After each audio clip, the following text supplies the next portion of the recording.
मेरा नाम डॉक्टर अब्दुल रऊफ है और मैं consultant urologist and kidney transplant surgeon हूँ और इधर आईएमसी हॉस्पिटल डीएचए फेज़ 5 में प्रैक्टिस करता हूँ।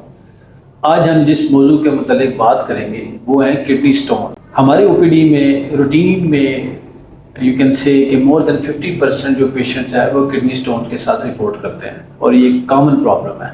गुर्दे की पथरी बनती क्यों है? तो उसमें जो सबसे अहम जो फैक्टर है वो है डिहाइड्रेशन।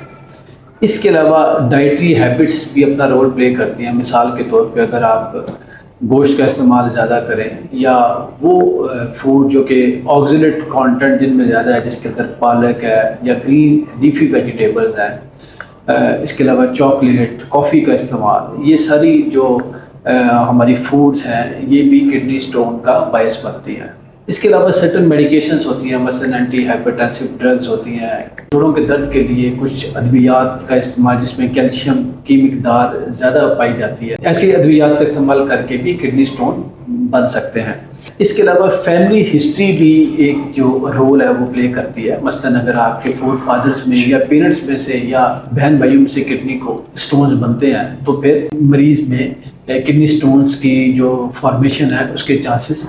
अच्छा, इसके अलावा सेडेंटरी लाइफस्टाइल भी अपना एक जो है रोल प्ले करता है। अगर एक ऐसा मरीज़ जो कि हर टाइम बैठा रहता है और बहुत ज़्यादा एक्टिविटी में इन्वॉल्व नहीं है तो ऐसे मरीज़ों को भी जो पथरी है वो बनने का जो चांस है वो ज़्यादा हो। गुर्दे की पथरी की जो इलामत है, देखिए इसमें हम दो हिस्सों में इसको तकसीम कर सकते हैं, साइलेंट स्टोन और जो दूसरे सिम्टोमेटिक स्टोन। मोस्टली किडनी का कुछ जो स्मॉल स्टोन है वो किडनी में अमूमन एसिम्प्टोमेटिक होते हैं, लेकिन अगर ये डिसलॉज हो जाए और जो हमारा पेल्विक सिस्टम है जिसको आप ये समझ सकते हैं गुर्दे का वो हिस्सा जहाँ से यूरिन का इखराज होता है, अगर पथरी वहाँ आकर स्टक हो जाए तो यस, जो इसका जो पेन है you can say it is the very severe pain और सेकंड टू हार्ट अटैक कहा जाता है कि ये दिल के दर्द के बाद दूसरा तरीन दर्द होता है, तो वो गुर्दे की पथरी का दर्द होता है। और जैसे ही अगर ये पथरी है ये गुर्दे से निकल के यूरेटर जो पाइप होता है जो कि मसाने को गुर्दे के साथ जोड़ता है, अगर इसमें ये धंसती चली जाए तो जो दर्द की शिद्दत है उसमें भी इजाफा होता चला जाता है। इसके अलावा मरीज को मतली होती है, मरीज को जो है खाना पीने में प्रॉब्लम होती है, उसको वॉमिटिंग होती है। देखिए इनकी इकसाम की अगर हम बात करें तो मोस्टली ऑक्जेलेट हमारे रीजन में और ख़ास तौर पर वर्ल्ड वाइड जो कैल्शियम ऑक्जेलेट स्टोन है ये मोस्टली पाए जाते हैं। इसके अलावा यूरिक एसिड स्टोन, इसके अलावा स्टोवाइड जिसको इन्फेक्शियस स्टोन कहा जाता है, ये फीमेल जो हमारी पॉपुलेशन है उनके अंदर ऐसे स्टोन्स पाए जाते हैं। इसके अलावा मिक्स स्टोन्स भी होते हैं जिसमें तमाम किस्म के जो साल्ट कंपोजिशन है वो पाई जाती है। देखिए अगर तो आपके फ्लैंक्स में या अगर आपको पेन हो रहा है किडनी पेन में तो फर्स्ट लाइन ऑफ जो इन्वेस्टिगेशन है वो सीटी स्कैन है। अल्ट्रासाउंड भी yes, in old times ultrasound करवाया जाता था, लेकिन अब चूँकि जैसे ही जिद्दत आती चली जा रही है तो इन्वेस्टिगेशंस को लेके भी जो सीटी स्कैन है इट्स द मोस्ट डायग्नोस्टिक। अगर आपके पास सीटी स्कैन की फैसिलिटी नियर बाय में अवेलेबल नहीं है तो अल्ट्रासाउंड पे भी गुर्दे की पथरी की तशखीस की जा सकती है। इसके अलावा यूरिन एग्जामिनेशन किया जा सकता है और खून का टेस्ट और रीनल फंक्शन टेस्ट किए जाते हैं, जिससे मुकम्मल तौर पर यह आगाही हो जा सकती है कि किडनी स्टोन्स किस साइज़ के हैं और किस लेवल तक उन्होंने आपके जो गुर्दे हैं उनको अफेक्ट किया हुआ है। देखिए किडनी स्टोन्स का जो ट्रीटमेंट है ये एक कॉम्प्लेक्स टॉपिक है। अगर इसको हम डिवाइड करें तो वी कैन से कि हम 3 हिस्सों में इसको तकसीम कर सकते हैं। फर्स्ट ऑफ ऑल हम ये कोशिश करते हैं कि अगर तो जो पथरी हैं उनका साइज छोटा है, इसको मेडिसिन के जरिए निकाला जाए जिसको मेडिकल एक्सपल्शन थेरेपी कहा जाता है। इसमें हम कुछ अद्वियात का इस्तेमाल करवाते हैं और जो फ्लूइड इनटेक है इसको इंकरेज करते हैं ताकि बजरिया पेशाब जो पथरी है वो अखराज उनका हो सके। इसके बाद जो एक स्टेज आती है जिसमें पथरी का साइज बड़ा होता है तो इसमें हम ये देखते हैं कि जो हमारी पथरी है उसकी कसाफत किस लेवल की है, क्या वो सोती लहरों से जिनको शॉक वेव लिथोट्रिप्सी कहा जाता है उससे टूट सकती हैं, या हमें किसी और मिनिमल इन्वेसिव जो ऑप्शन है लाइक RNS, मिनी PCNL जो कि आजकल बहुत कॉमनली अवेलेबल है उनकी तरफ मूव करना चाहिए। इसमें अगर स्टोन की कसाफत को अगर हम देखें तो अगर एक टर्म हम यूज़ करते हैं हाउस फील्ड यूनिट, अगर 1000 से कम हो तो ऐसे स्टोन्स को हम शॉक वेव लिथोट्रिप्सी जिसको सोती लहरें कहते हैं उनसे तोड़ते हैं और फिर वो जो पथरियाँ हैं वो बजरिया पेशाब निकल आती हैं। लेकिन ये जो तरीका इलाज है इसमें एक से ज़ायद सेशन दरकार होते हैं, और अगर पेशेंट्स का जो स्टोन है उसका house field unit more than 1000 है तो फिर उसमें हम ये देखते हैं कि क्या पथरी का साइज़ 2.5 सेंटीमीटर से कम है, तो उस सूरत में फिर रेट्रोग्रेड इंट्रारीनल सर्जरी की जाती है जो कि विदाउट एनी कट या इंसीन किया जाता है, नेचुरल ऑरिफिस सर्जरी है। और अगर स्टोन का साइज़ 2.5 सेंटीमीटर से बड़ा हो जाए तो फिर ऐसे स्टोन्स को निकालने के लिए मिनी पीसीएनएल और कॉम्प्लेक्स सर्जरी, जिसको पीसीएल कहा जाता है या मल्टी ट्रैक पीसीएल कहा जाता है, जो कि स्टैग हॉर्न्स स्टोन्स में किया जाता है। तो ऐसे स्टोन्स होते हैं जिसमें गुर्दा मुकम्मल तौर पर पथरी से भरा हुआ होता है। तो ये हम डिपेंड करता है कि जो यूरोलॉजिस्ट है वो स्टोन साइज़ को देखेगा, पेशेंट्स हेल्थ को देखेगा, और इन सारे फैक्टर्स को मद्देनज़र रखते हुए फिर जो तरीका इलाज है उसका इंतखाब किया जाता है।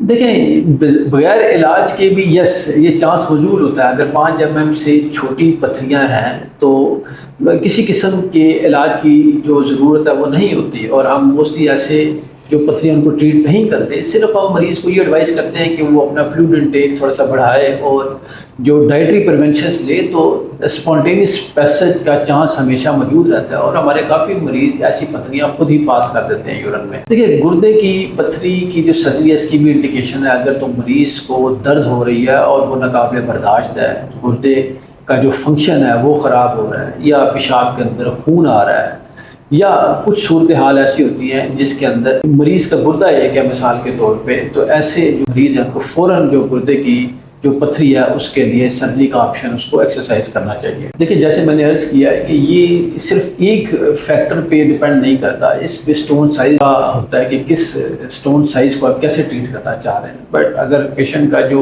स्टोन साइज अगर वो लेस देन 2.5 सेंटीमीटर है तो यह सबसे जो अच्छा बेहतरीन इलाज है वो रेट्रोग्रेड इंट्रारीनल सर्जरी है, जिसमें मरीज़ को किसी भी किस्म का कट या इंसिजन नहीं दिया जाता और नेचुरल ऑरिफिस से ही हम उसका जो स्टोन है बजरिया लेज़र रिमूव कर देते हैं।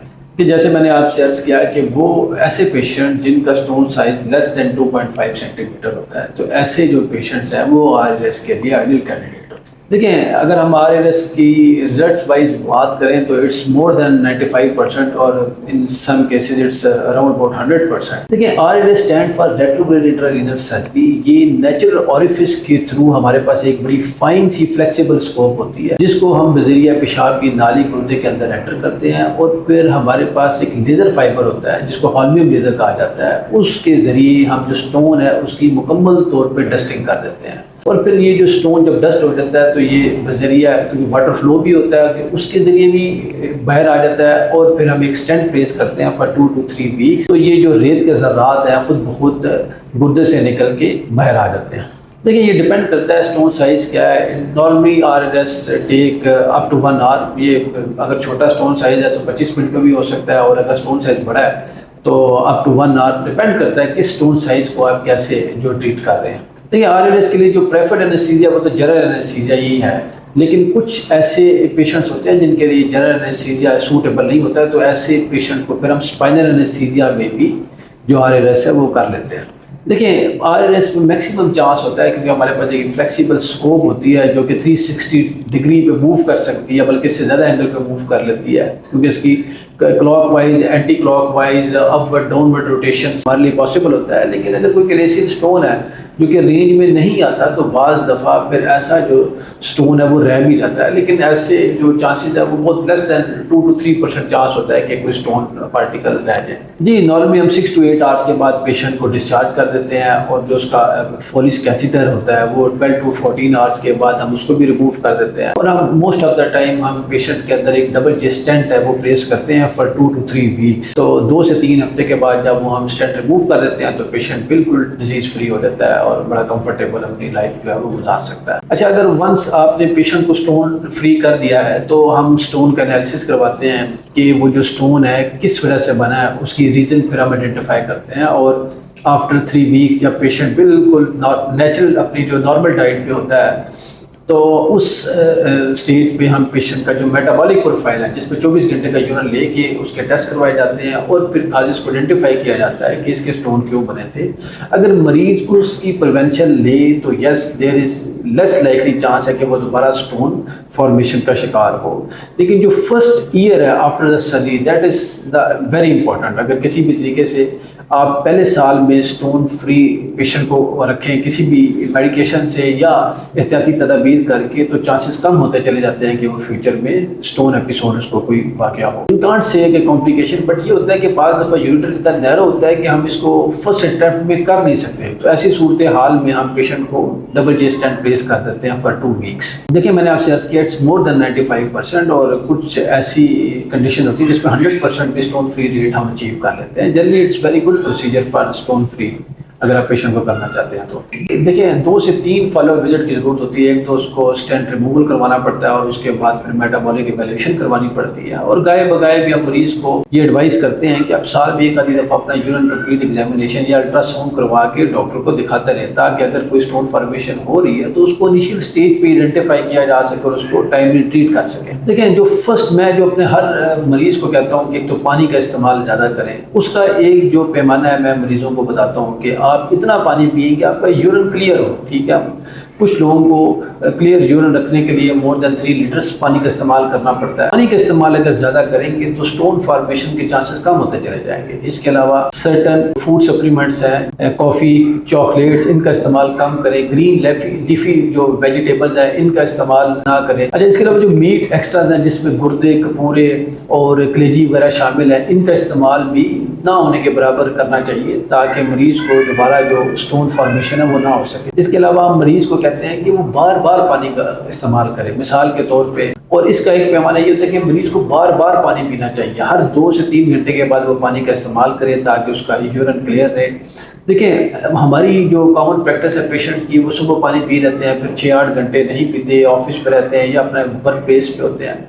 तो ऐसे मरीजों को मैं ये कहता हूँ कि एक बॉटल अपने साथ रखें और वक्तन फवक्तन जो सर्केडियन ड्रिंकिंग है वो करते रहें, ताकि उनको डिहाइड्रेशन का शिकार हो के उनके जो सल्यूट पार्टिकल्स हैं वो स्टोन फॉर्मेशन में तब्दील ना हो। अच्छा, इसके अलावा आप शुगर और ब्लड प्रेशर को कंट्रोल करें। अपनी जो अद्वियात इस्तेमाल करते हैं वो अपने यूरोलॉजिस्ट से ज़रूर उनको बताते रहें। देखिए, मेरा जो गुर्दे की जो पथरी के मरीज़ हैं उनके लिए पैगाम यह है, एक तो बर वक्त अपना इलाज कराएं, मुस्तैद यूरोलॉजिस्ट के पास जाएं। इसके अलावा जो बेस्ट पॉसिबल आपका ट्रीटमेंट ऑप्शन जो भी यूरोलॉजिस्ट आपको एडवाइस करता है उस पर ज़रूर अमल करें और टाइमली ट्रीट करवाएं। देखिए, हमारे इस कंट्री में वर्ल्ड वाइड जो स्टोन की वजह से फेलियर है इट्स लेस दैन 4%, लेकिन अनफॉर्चुनेटली पाकिस्तान उन ममालिक में शामिल है जहाँ स्टोन की वजह से जो रीनल फेलियर है इट्स क्वाइट मतलब कि हाई परसेंटेज द पेशेंट है जिनको रीनल फेलियर ऑब्स्ट्रक्टिव न्यूरोपैथी की वजह से होता है।